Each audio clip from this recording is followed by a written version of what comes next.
সুপ্রিয় শিক্ষার্থী, আসসালামু আলাইকুম। ফিন্যান্স প্রথম পত্রের লেকচার 6 তোমাদেরকে জানাচ্ছি স্বাগত। আমি মোহাম্মদ নুরুজ্জামান নওশাদ। চলো শুরু করা যাক। তোমাদের দীর্ঘমেয়াদী অর্থায়ন আমরা আজকে দেখব। আমরা নেক্সট ক্লাসে কি দেখেছিলাম? আমরা দেখেছিলাম স্বল্পমেয়াদী এবং মধ্যমেয়াদী অর্থায়নটা, ঠিক আছে। এবার আমরা দীর্ঘমেয়াদী অর্থায়নটা দেখব। এখন দীর্ঘমেয়াদী অর্থায়নটা কি? আমরা গতবার যখন অর্থায়নের সংজ্ঞা পড়েছিলাম স্বল্পমেয়াদী অর্থায়ন, আমরা জাস্ট বলেছিলাম কি অর্থ সংগ্রহ এবং তহবিল সংগ্রহ এটা কি জাস্ট হবে কি 1 বছরের মধ্যে, আর মধ্যমেয়াদী হবে কি 1 থেকে 5 বছরের মধ্যে। বাট দীর্ঘমেয়াদী হলো কি আমার 1 থেকে 10 বছরের অধিক বা 5 বছরের অধিক, ঠিক আছে। তারপর আমরা একটু দেখে নিই যে দীর্ঘমেয়াদী অর্থায়নের যে এই ইউনিটটা আছে, এই ইউনিটে আমাদের টপিকগুলো কী কী হবে। আমাদের টপিকটা হবে দীর্ঘমেয়াদী অর্থায়ন মানে বন্ড এবং স্টক, এগুলো নিয়ে। তারপর আমরা বন্ড এবং স্টক নিয়ে কিন্তু একটু আলোচনা করেছিলাম আমাদের প্রিভিয়াস লেকচারগুলোতে, ঠিক আছে। তারপর আমরা দেখব যে শেয়ার বাজার ও স্পর্শকাতর বিষয়সমূহ বিনিয়োগ সিদ্ধান্ত গ্রহণের নির্ণায়ক। ওয়ার্ডটা খুবই কি কমপ্লিকেটেড না? আচ্ছা ঠিক আছে, ওইটা ব্যাপার না। এবার আমরা বন্ডে বা আমাদের যে দীর্ঘমেয়াদী অর্থায়ন আছে সেখানে চলে যাই। তার মানে কি 5 বছরের অধিক সময়ের জন্য যে অর্থায়ন করা হয় তাকে দীর্ঘমেয়াদী অর্থায়ন বলা হয়। তার মানে কি যে অর্থায়নটা আমার 5 বছরের অধিক হয়ে থাকে তাকে বলা হয় কি দীর্ঘমেয়াদী অর্থায়ন। তাহলে ব্যাপারগুলো কি খুব সিম্পল না? তুমি স্বল্পমেয়াদী সংজ্ঞা জানো, তুমি মধ্যমেয়াদী সংজ্ঞা তৈরি করতে পারবে, দীর্ঘমেয়াদী সংজ্ঞা তৈরি করতে পারবে। ব্যাপারটা খুবই ইজি। তুমি জাস্ট একটা কমন বেসিক বা কমন নলেজটা রাখো, তাহলে কি তুমি বাকিগুলো কি নিজের মতো করে তৈরি করতে পারবে। একটি প্রতিষ্ঠানে দীর্ঘমেয়াদী সম্পদ ক্রয়ের জন্য দীর্ঘমেয়াদী অর্থায়ন ব্যবহৃত হয়। তার মানে কি স্বল্পমেয়াদী সম্পদের জন্য স্বল্পমেয়াদী অর্থায়ন, দীর্ঘমেয়াদী সম্পদের জন্য দীর্ঘমেয়াদী অর্থায়ন। আমরা যেমন বলেছিলাম একটা ফ্রিজ ক্রয় করতে তোমার যেমন অর্থ প্রয়োজন, আবার কি কাঁচামাল ক্রয় করতে তোমার যে অর্থ প্রয়োজন, দুইটা কখনো কি সমান হবে না। একটার জন্য এক ধরনের অর্থায়ন আর একটার জন্য আরেক ধরনের অর্থায়ন। যেটা বড় সেটার জন্য তোমার দীর্ঘমেয়াদী অর্থায়ন, আর যেটা ছোট সেটার জন্য কি স্বল্পমেয়াদী অর্থায়ন। আর হ্যাঁ, অবশ্যই এই অর্থায়নের কি ঝুঁকি বেশি দেখে কি এর খরচটাও কি বেশি, ঠিক আছে, ফাইন। তারপর আমরা দেখে আসি বন্ড। আচ্ছা, বন্ড নিয়ে আমরা খুব আলোচনা করেছিলাম, তোমাদের ইভেন বাড়ির কাজও দিয়েছিলাম যে আসলে বন্ড কি, বন্ড দ্বারা তোমরা কী বুঝো, ঠিক আছে। এটা নিয়ে তোমরা বাড়ির কাজ করেছো আশা করি। তারপর দেখো বন্ড দ্বারা বোঝানো যাচ্ছে যে বন্ড হলো এক ধরনের দীর্ঘমেয়াদী ঋণের দলিল যা বিক্রি করে কোম্পানি তহবিল সংগ্রহ করে। তাহলে এই ঋণের দলিলটা কি? যেটা বিক্রি করে কি কোম্পানি তহবিল সংগ্রহ করে। আমরা কিন্তু অনেকবার এটাতে সময় দিয়ে বুঝিয়েছিলাম আসলে এই ঋণের দলিলটা আসলে কি। ঋণের দলিলটা হলো যে এই ঋণের দলিলের মাধ্যমে তোমার কাছে একজন ভদ্রলোক কি টাকা দিবে, তোমার এই বন্ডে ইনভেস্ট করবে, ঠিক আছে। তুমি তাকে বন্ডটা ইস্যু করলা, ঠিক আছে। তারপর কি তুমি এই টাকাটা যখন তাকে পে করবা, তখন কি তুমি একটা ম্যাচুরিটি ডেটের পরে তাকে পে করবা, তার কি সুদসহ। তারপর তহবিল। আচ্ছা, এই বন্ডে আসলে কি কি থাকে? এই বন্ডে একটি লিখিত মূল্য থাকে, তারপর নির্দিষ্ট হারে সুদ প্রদান করতে হয়। তারপর বন্ড হচ্ছে দীর্ঘমেয়াদী ঋণ দলিল, তারপর দীর্ঘমেয়াদী তহবিল সংগ্রহের জন্য ইস্যু করা হয়ে থাকে। তার মানে আমরা কিছু ডিসক্রিপশন দেখতে পাচ্ছি বা এটার কিছু ফিচার্স আছে, ফিচারগুলো আমরা দেখলাম যে এটা কি লিখিত মূল্য থাকে, তারপর এটা নির্দিষ্ট হারে সুদ প্রদান করে, তারপর এটা কি দীর্ঘমেয়াদী ঋণের দলিল হিসেবেও জানা যায়, এবং দীর্ঘমেয়াদী তহবিল সংগ্রহের জন্য এই বন্ডটাকে কি ইস্যু করা হয়। আচ্ছা ফাইন। তারপর নেক্সটে বলা হচ্ছে যে বন্ড ইস্যুকারী কর্তৃপক্ষ কারা। যে সকল প্রতিষ্ঠান বন্ড ইস্যু করে তাদেরকে বন্ড ইস্যুকারী কর্তৃপক্ষ বলা হয়। তার মানে তোমার ঋণ দরকার, তুমি বন্ড ইস্যু করলা, ফাইন। আর একটা কথা, এটা পড়ার আগে তোমাদেরকে জানিয়ে নিচ্ছি যে বন্ডের বাজার বাংলাদেশে একটুও ভালো না, একটুও ভালো বলতে মানে বেশ সুবিধার না, ঠিক আছে। তারপর এখানে বলা আছে যে বাংলাদেশে বন্ড ইস্যুকারী কর্তৃপক্ষ হলো সরকারের পক্ষে বাংলাদেশ ব্যাংক ও বিভিন্ন কোম্পানি। দীর্ঘমেয়াদী অর্থায়নের জন্য বাংলাদেশ সরকার ও বিভিন্ন কোম্পানি বন্ড ইস্যু করে। আচ্ছা দেখো, এখানে বাংলাদেশ সরকারও বন্ড ইস্যু করে, আবার বিভিন্ন কোম্পানিও বন্ড ইস্যু করে। বন্ড ইস্যু করে। এখন যখন তুমি বাংলাদেশ সরকার যখন বন্ডটা ইস্যু করলো, তখন সেটা হয়ে গেল কি ট্রেজারি বন্ড। আর ট্রেজারি বন্ডে ঝুঁকি কম, আয়ের হারও কম, ঠিক আছে। তারপর দেখো ট্রেজারি বন্ডের ইল্ড অন্যান্য বন্ডের তুলনায় কম হয়। ইল্ড বলতে বোঝা যায় প্রাপ্তি বা তোমার যে মুনাফা, ঠিক আছে। এই ইল্ড দ্বারা বোঝায় কি প্রাপ্তি বা মুনাফা। এটা কি অন্যান্য বন্ডের থেকে তুলনায় কম, কারণ কি এটা তোমার ঝুঁকি কম, ঠিক আছে, এই জন্য তোমার কি প্রাপ্তিটাও কম। বাট যে সকল বৃহৎ কোম্পানি আছে তাদের প্রয়োজনীয় তহবিল বন্ডের মাধ্যমে যখন তারা সংগ্রহ করে তখন কি তাকে বলা হয় কি সিনিয়র সিকিউরিটি। তারপর কারণ এটা হলো কোম্পানি বিলোপ সাধনের সময় প্রথমে বন্ড হোল্ডারদের দাবি পরিশোধ করতে হয়, এরপর অন্যান্য দাবি মেটানো হয়। আচ্ছা, এই বন্ডটাকে সিনিয়র সিকিউরিটি বলা হচ্ছে কারণ কি, যখন ধরো তোমার একটা কোম্পানি, তুমি ওইখানে বন্ডটা কিনছো, ঠিক আছে, ওখানে আর শেয়ার হোল্ডার আছে, আরও অনেক ধরনের কি হোল্ডার আছে, প্রিফারেড শেয়ার স্টক হোল্ডারও আছে। এখন কথা হলো কোম্পানিটা বিলোপ সাধন হবে, ঠিক আছে। এখন বিলোপ সাধনের সময় তুমি হলো একটা বন্ড হোল্ডার, তোমার বন্ধু হলো কি তোমার সাধারণ শেয়ার হোল্ডার, আর একটা বন্ধু হলো কি প্রিফার্ড স্টক বা অগ্রাধিকার শেয়ার হোল্ডার। এখন তোমাদের মধ্যে তিনজন যে আছে, এই তিনজনের মধ্যে কে সবার আগে টাকাটা পাবে? তো এর মধ্যে তোমাদের মধ্যে তিনজনের মধ্যে তুমি সবার প্রথম টাকাটা পাবা, কারণ কি তুমি হলো একটা বন্ড হোল্ডার, আর এই জন্য কি বন্ড হোল্ডারকে সিনিয়র সিকিউরিটি বলা হয়। আচ্ছা, বন্ডের কিছু বৈশিষ্ট্য আছে, যেমন কি এটা সুদের হার থাকে, এটা মেয়াদ পূর্তি থাকে, এর মানে কি ম্যাচুরিটি ডেট থাকে, তারপর কি পরিশোধ করতে হয় বন্ডের মূল্য, তারপর কি একক মূল্য থাকে, তারপর পুনঃক্রয় বা কল প্রভিশনের কি একটা বৈশিষ্ট্য বন্ডে থাকে। আচ্ছা, তারপর বন্ডের শ্রেণী বিভাগ। আচ্ছা, বন্ডের শ্রেণী বিভাগে আমরা একটু দেখে নিই যে ট্রেজারি বন্ড আছে। যখন সরকার বন্ড ইস্যু করে থাকে তখন সেটাকে বলে কি ট্রেজারি বন্ড। যখন কোনো কর্পোরেট কোম্পানি সেটা ইস্যু করে থাকে তখন সেটাকে বলা হয় কি কর্পোরেট বন্ড। যখন কোনো বৈদেশিক কোম্পানি ইস্যু করে থাকে তখন সেটাকে বলা হয় কি বৈদেশিক বন্ড। যখন জামানতের বিহীন কোনো বন্ড ইস্যু করা হয় তখন সেটাকে বলা হয় কি জামানতবিহীন বন্ড। তারপর কোনো বন্ড যদি বন্ধকি হয়ে থাকে, মানে বন্ধক দেওয়ার মাধ্যমে যদি কোনো এটাও কেটে দেন। আচ্ছা, তো বন্ধকি বন্ড হলো যে বন্ধকের মাধ্যমে কোনো বন্ধকের মাধ্যমে যদি কোনো বন্ড ইস্যু করা হয়ে থাকে তখন সেটাকে কি বলা হয় কি বন্ধকি বন্ড। তারপর জিরো কুপন বন্ড, এটা কি কুপন রেট 0 থাকবে তখন সেটাকে বলা হয় কি জিরো কুপন বন্ড। আর পুট বন্ড কি পুট সিস্টেম যেটা থাকবে সেটাকে বলা হয় পুট বন্ড। আচ্ছা, তারপর বন্ডের মূল্য নির্ধারণ। এখানে আমরা বন্ডের মূল্য নির্ধারণের একটা সূত্র দেখতে পাচ্ছি। এই সূত্রের মাধ্যমে কি বন্ডের মূল্য নির্ধারণ করা হয়। এখানে তোমরা সূত্রটা সূত্রটা খেয়াল করলে দেখতে পারবা যে যেখানে বলা আছে ভিডি, মানে ভ্যালু অফ বন্ড। তো এখানে সূত্রটা দেখো 1 - 1 divided by 1 plus RD whole to the power n divided by RD। এটার সাথে কি MB divided by 1 plus RD whole to the power n। এখন কথা হলো ভাই এইগুলো কি, আমরা এখানে দেখতে পাচ্ছি যে আসলে এগুলো কী দেওয়া আছে। এক হলো বার্ষিক সুদের, আচ্ছা এক হবে না, এটা হবে আয় দ্বারা বোঝাচ্ছে যে বার্ষিক সুদের পরিমাণ। তোমার যে সুদের পরিমাণটা দেওয়া আছে সেটা কি আয় দ্বারা বুঝতে পারবে, ঠিক আছে।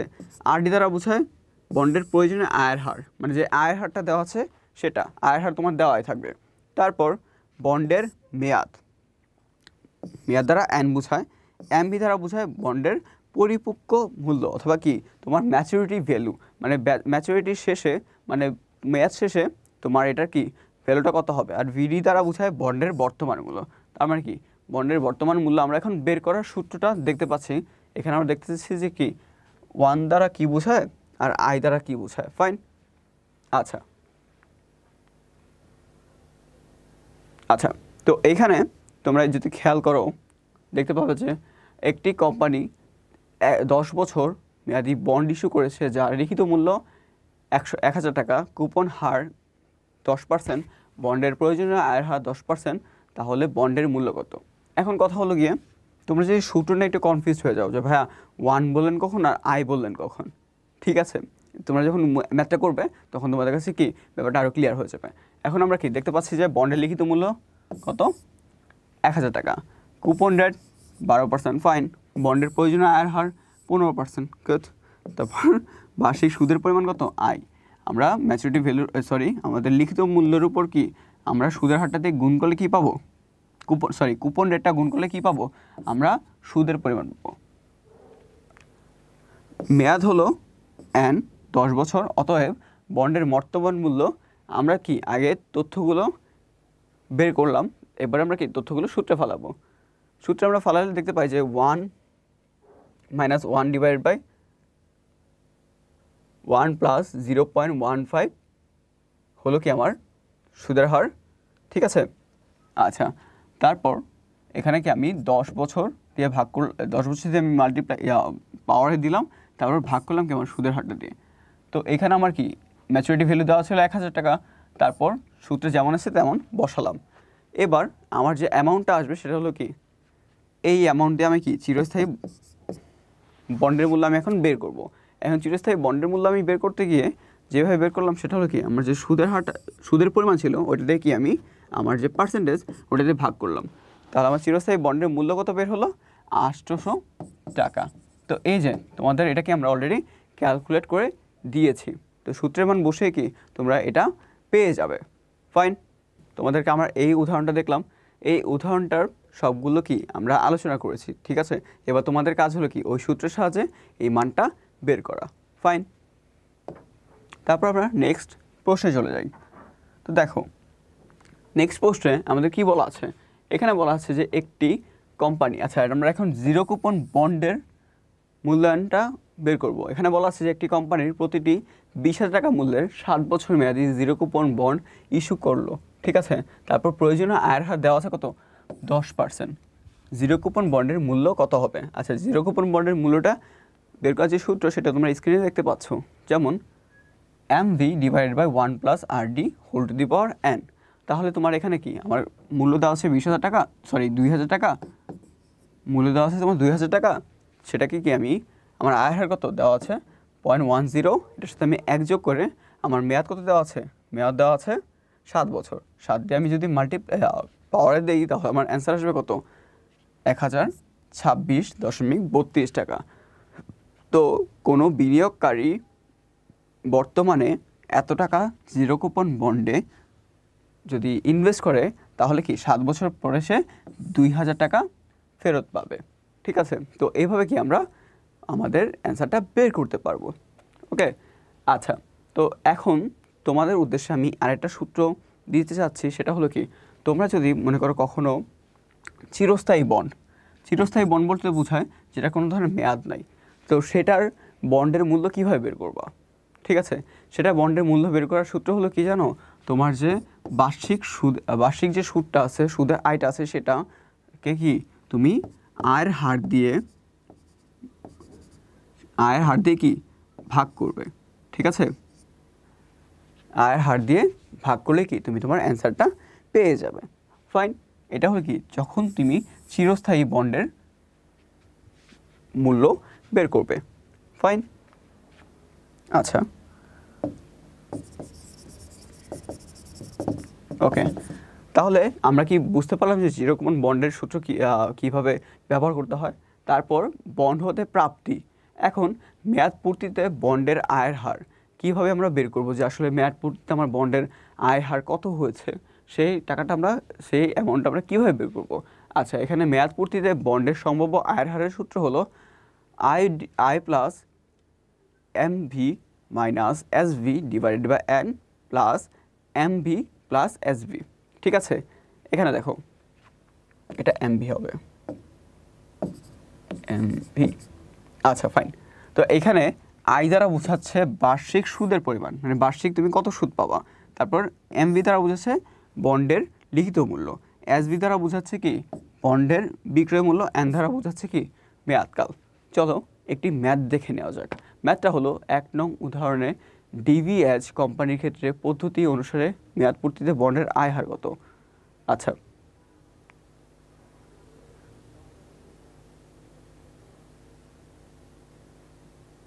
আচ্ছা, ফাইন,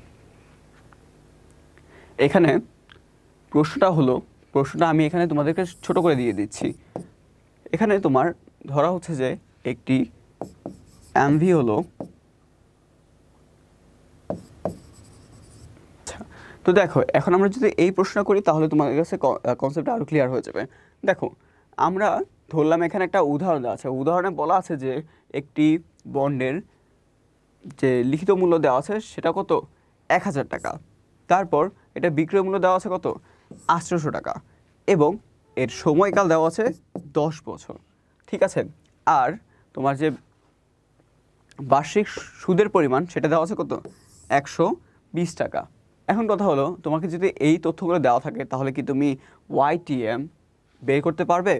হ্যাঁ, তুমি অবশ্যই কি YTM অথবা মেয়াদ পূর্তিতে বন্ডের আয় হার, ঠিক আছে। তার মানে বলা হয় কি ইএল টু ম্যাচুরিটি। তো ইএল টু ম্যাচুরিটি বের করার সূত্র হলো কি I plus MV minus SB divided by N, তারপর কি MV plus SB divided by 2। এখন দেখো আমরা যদি অর্ধেক অর্ধেক করি তাহলে কি দেখতে পাচ্ছি আমরা এখানে যে আমার যে ম্যাচুরিটি ভ্যালু ছিল 1000 টাকা, সেল ভ্যালু 800 টাকা। তো এটাকে আমি N দ্বারা ভাগ করলাম, ফাইন।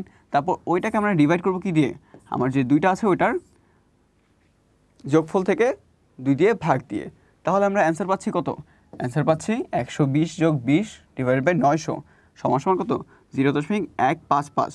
সুতরাং আমরা বলতে পারি যে এটাকে যদি আমরা 100 তে গুণ করি তাহলে হবে কত, 15.55%। তাহলে আমার ইয়েল টু ম্যাচুরিটির যে হারটা আছে সেটা হবে কত, 15.55%, ঠিক আছে। তারপর ইয়েল টু কল, মানে যদি কোনো বন্ড যদি মেয়াদ পূর্তির পূর্বেই ইস্যুকারী প্রতিষ্ঠান কর্তৃক তলব করা হয় তাহলে তাকে ওই বন্ডের হতে অর্জিত আয়ের হারকে ইয়েল টু কল বলা হয়।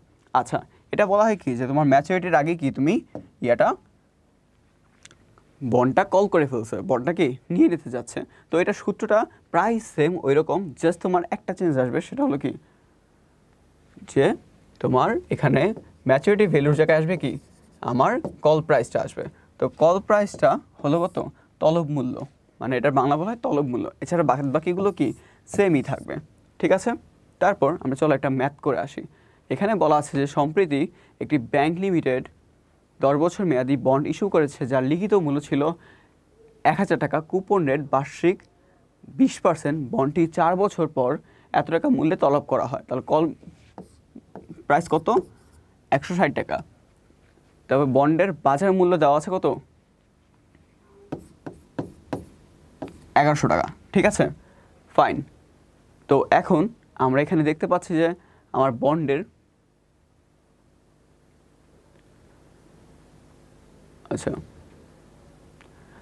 আমার এখানে বন্ডের ইএল টু কল কত হবে, ঠিক আছে।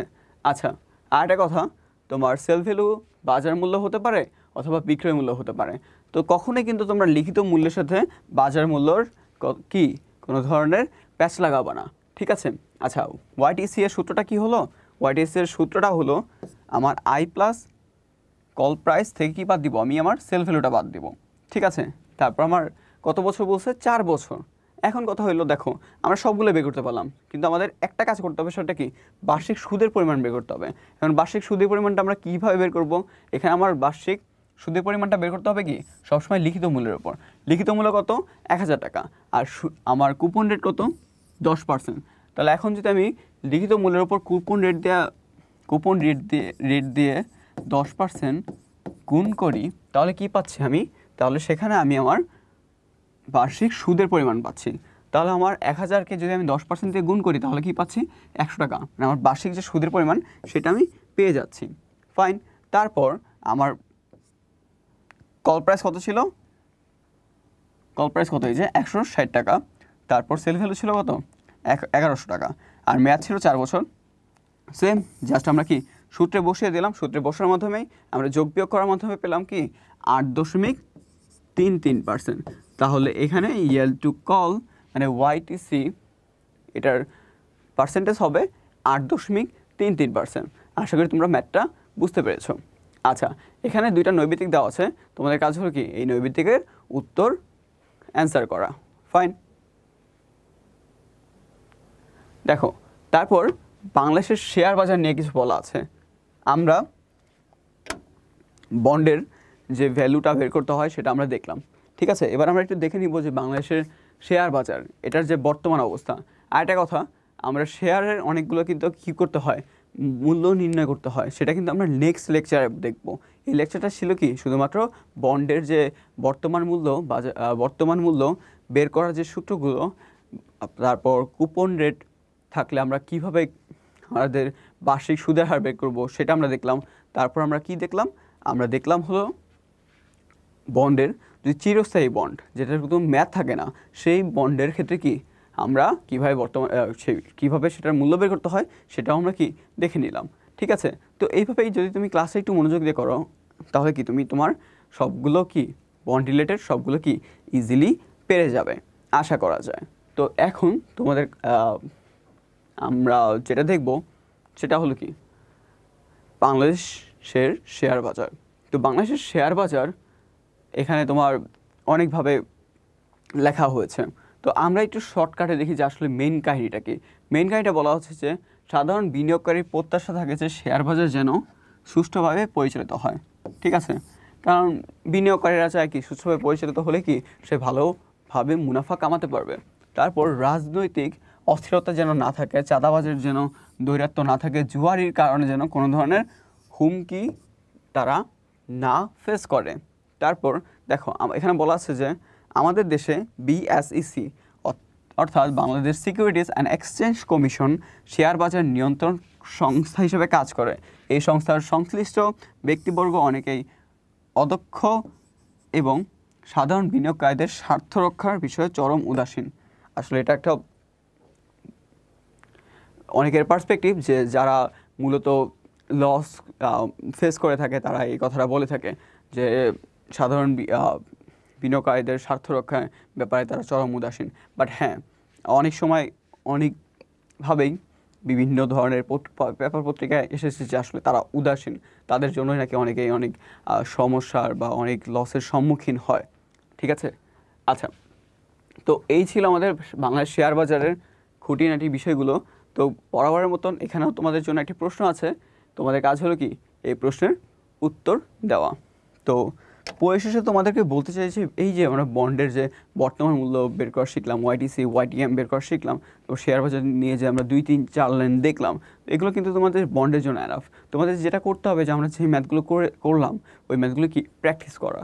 তো তোমাদের যে টেক্সট বুকটা আছে সেইটা থেকে কি তোমরা ম্যাথগুলো প্র্যাকটিস করতে থাকো, আশা করি তোমরা কি বেটার রেজাল্ট পাবে। তো তোমাদের সবাইকে অনেক অনেক ধন্যবাদ পুরো ক্লাসটি করার জন্য। দেখা হবে নেক্সট লেকচারে। আল্লাহ হাফেজ।